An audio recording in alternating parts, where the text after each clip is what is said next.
While the world watched Apple dominate the global tablet market, a seismic shift was unfolding in the world's largest consumer electronics market. In 2025, China's tablet landscape witnessed a power struggle that would send shockwaves through the tech industry. Huawei, the tech giant that many had written off amid international sanctions, didn't just survive, it conquered. And Apple, the company synonymous with tablet dominance since the first iPad launched in 2010, found itself in an unfamiliar position. Second place. The numbers from IDC's 2025 Chinese tablet market report paint a picture that few analysts predicted. Huawei captured 29.2% of the market share, establishing itself as the undisputed leader in a market that moved 33.76 million units throughout the year. But here's where the story gets interesting. Despite claiming the throne, Huawei actually experienced a 3.1% year-over-year decline from its 2024 market share of 32.3%. How does a company lose ground yet still dominate? The answer lies in what happened to everyone else, particularly Apple. Apple, the American tech titan that revolutionized the tablet category, secured 24.5% of the market share in 2025. That's a 4.7 percentage point gap behind Huawei, a chasm that represents millions of devices and billions in revenue.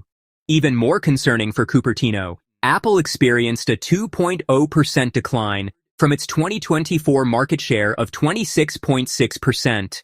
Two giants, both bleeding market share, but one bleeding faster than the other. In the brutal mathematics of market competition, sometimes winning is simply about losing less than your opponent. But the plot thickens when we examine quarterly performance.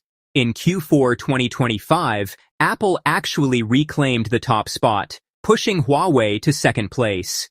Yet, when the final calculations were tallied across all 4 quarters, Huawei's consistent performance throughout the year secured its position as the 2025 champion. It's the difference between winning the battle and winning the war. Apple may have finished strong, but Huawei's year-long consistency proved decisive. The battlefield extends beyond these two titans. Xiaomi claimed the bronze medal with 13.1% market share and demonstrated positive momentum with a 4.0% year-over-year growth. Unlike the declining leaders, Xiaomi is ascending, capitalizing on value propositions and ecosystem integration that resonates with Chinese consumers. The gap between the top two and the rest of the pack is substantial. Xiaomi's 13.1% is less than half of Huawei's share, revealing a market where two players dominate while others fight for scraps. Lenovo, the traditional PC powerhouse adapting to the tablet era, secured 4th position with 9.7% market share and posted a 3.0% year-over-year increase.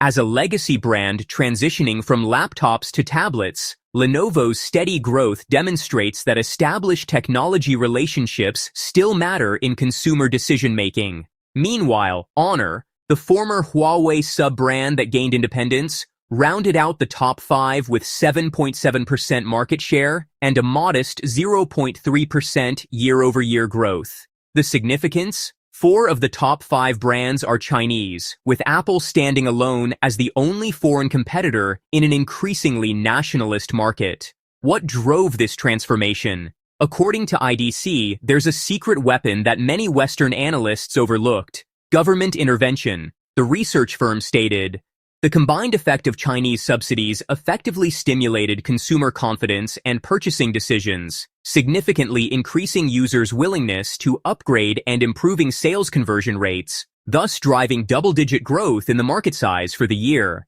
This wasn't organic market evolution. This was engineered growth through strategic economic policy. These subsidies functioned as both economic stimulus and psychological warfare. By incentivizing upgrades, the Chinese government didn't just boost sales numbers. They accelerated the replacement cycle, pushing consumers to abandon older devices, many of them foreign brands, for newer domestic alternatives. The psychological effect cannot be understated. When your government financially supports buying tablets, and the homegrown brands offer competitive features at attractive prices, The purchasing decision becomes as much about national pride as product specifications. The decline of both Huawei and Apple while smaller brands grow creates a fascinating market dynamic. This pattern suggests market share redistribution rather than market contraction. As the 33.76 million unit market expanded with double-digit growth, consumers increasingly explored alternatives to the two traditional leaders. Xiaomi's 4.0% growth and Lenovo's 3.0% increase indicate that brand loyalty in tablets is more fluid than in smartphones, creating opportunities for aggressive competitors. The premium segment battle between Huawei and Apple reveals deeper strategic implications. Both companies compete for affluent consumers who view tablets as productivity tools rather than media consumption devices. Huawei's advantage lies in ecosystem integration with its growing smartphone dominance and its Harmony OS operating system, which now powers a comprehensive device portfolio. Apple counters with its legendary ecosystem lock-in, where iPads seamlessly integrate with iPhones, Macs, and Apple Watches. Yet, in China, where Google services remain blocked and Apple's services generate limited revenue, the ecosystem advantage diminishes considerably. The geopolitical dimension adds layers of complexity that transcend mere market competition. Huawei's success comes despite, or perhaps because of, years of U.S. sanctions designed to cripple its semiconductor access and technological capabilities. The company's ability to not only survive but dominate in its home market represents a masterclass in adaptive strategy.